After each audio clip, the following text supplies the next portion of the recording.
나는 평생을 가족을 위해 살았는데 정작 내 이름으로 된 것은 하나도 없었습니다.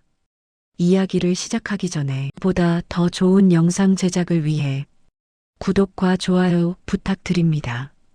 경기도 안산에 사는 김정숙 씨, 올해 65세입니다. 그녀는 몇 년 전까지도 자신을 그렇게 소개했습니다. 나는 그냥 애들 엄마지요. 그게 자신의 이름보다 더 익숙하다고 했습니다. 정숙 씨는 20살에 봉제 공장에 취직했습니다. 아버지가 갑자기 쓰러지면서 집안 형편이 기울었고 고등학교를 마치자마자 돈을 벌어야 했습니다. 손끝은 늘 바늘에 찔려 있었고 월급날이면 통장도 거치지 않고 바로 어머니 손에 쥐어졌습니다. 24세 결혼했습니다. 남편은 작은 철물점을 했지만 장사가 썩 잘 되지는 않았습니다. 결혼하고 2년 만에 아들이, 그로부터 3년 뒤 딸이 태어났습니다. 엄마, 나 학원 보내주면 안 돼? 초등학교 5학년이던 아들이 물었을 때 정숙 씨는 잠시 말이 없었습니다. 그달 철물점 매출은 바닥이었고 밀린 외상값도 많았습니다. 그날 밤 남편에게 말했습니다. 여보, 내가 다시 일 나가면 안 될까? 남편은 한참을 담배만 피우다 고개를 끄덕였습니다. 당신 몸이 버티겠어? 그렇게 다시 공장으로 나갔습니다. 새벽 5시에 일어나 밥을 짓고 아이들 깨워 학교 보내고 버스를 2번 갈아타고 출근했습니다. 퇴근은 밤 9시, 집에 오면 아이들 숙제 봐주고 설거지하고 다음날 반찬을 준비했습니다. 그녀는 그 시절을 이렇게 말합니다. 힘들다는 생각을 하면 더 힘들어질 것 같아서 그냥 생각을 안 했어요. 아들은 대학을 갔고 딸도 전문대를 졸업했습니다. 등록금은 대부분 대출이었지만 그래도 졸업식 날 정숙 씨는 누구보다 환하게 웃었습니다. 이제 다 키웠다는 안도감이었습니다. 하지만 진짜 이야기는 그때부터 시작이었습니다. 아들은 서울로 취직했고 딸은 결혼해 인천으로 갔습니다. 철물점은 대형마트에 밀려 문을 닫았습니다. 남편은 그 일로 술이 늘었고 몇 년 뒤 뇌경색으로 세상을 떠났습니다. 장례를 치르고 집에 혼자 남은 날 정숙 씨는 처음으로 깨달았습니다. 집안이 너무 조용하다는 것을. 엄마, 나 요즘 회사가 너무 바빠. 엄마, 애가 어려서 자주 못 가. 전화는 짧았고 방문은 더 드물었습니다. 아이들을 원망하려고 한 건 아니었습니다. 다만 문득 이런 생각이 들었습니다. 나는 이제 누구를 위해 살아야 하지? 기초연금과 남편이 남긴 약간의 보험금. 그 돈으로는 넉넉하지 않았습니다. 병원비와 관리비를 내고 나면 생활비가 빠듯했습니다. 그래도 아들, 딸에게 손 벌리기는 싫었습니다. 어느 날 딸이 무심코 말했습니다. 엄마, 집 줄여서 작은 데로 가는 건 어때? 그 말이 정숙 씨 가슴에 오래 남았습니다.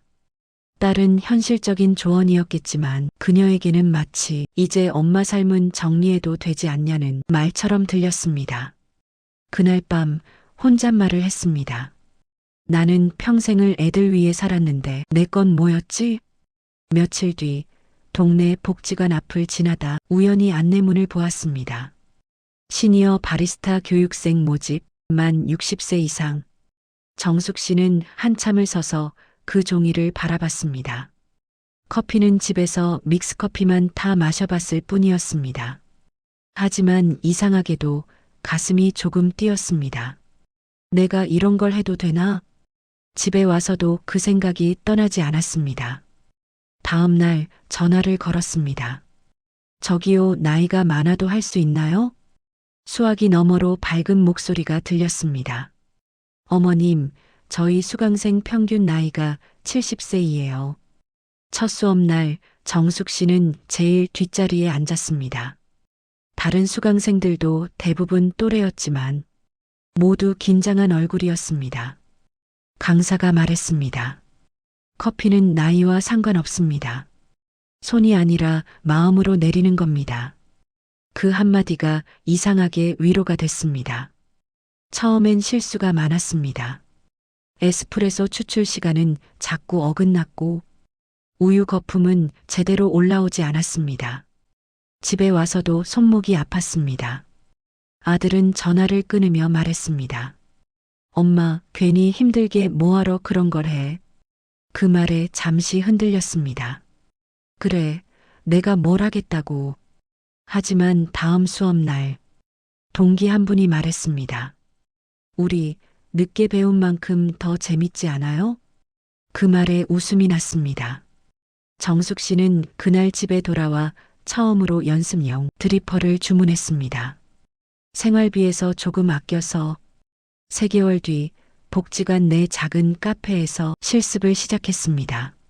앞치마를 두르고 서 있는데 손이 떨렸습니다. 첫 손님은 동네 초등학생이었습니다. 할머니, 아이스 초코 하나요.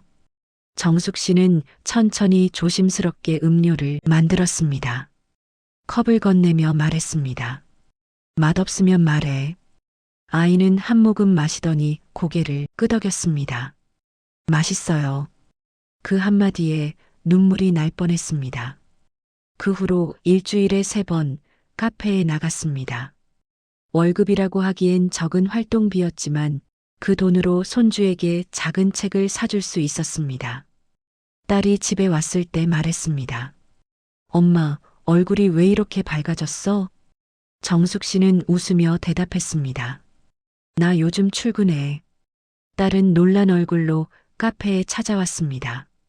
커피를 마셔보더니 말했습니다. 엄마, 진짜 잘하네. 그 말은 어릴 적 학원 보내줘라고 하던 그 아이의 목소리와 겹쳐 들렸습니다. 하지만 이번에는 정숙 씨 자신을 향한 인정이었습니다. 지금 그녀는 65세입니다. 큰 돈을 번 것도 대단한 성공을 한 것도 아닙니다. 여전히 아파트는 낡았고 생활은 검소합니다. 하지만 그녀는 이렇게 말합니다. 이제는 내가 나한테 용돈을 줘요. 가끔은 혼자 카페에 앉아 창밖을 봅니다. 햇살이 비치는 오후 커피 향이 은은하게 퍼집니다. 나는 늦게라도 내 이름을 찾았어요. 김정숙. 그녀는 더 이상 누구 엄마가 아니라 커피를 내리는 사람, 하루를 기다리는 사람, 그리고 스스로를 돌보는 사람입니다.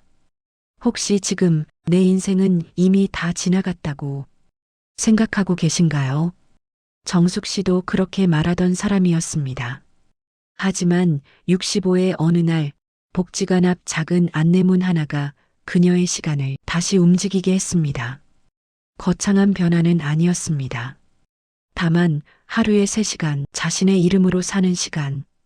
인생은 길이보다 방향이라는 말을 그녀는 이제야 조금 알 것 같다고 합니다. 당신의 하루는 어떠신가요?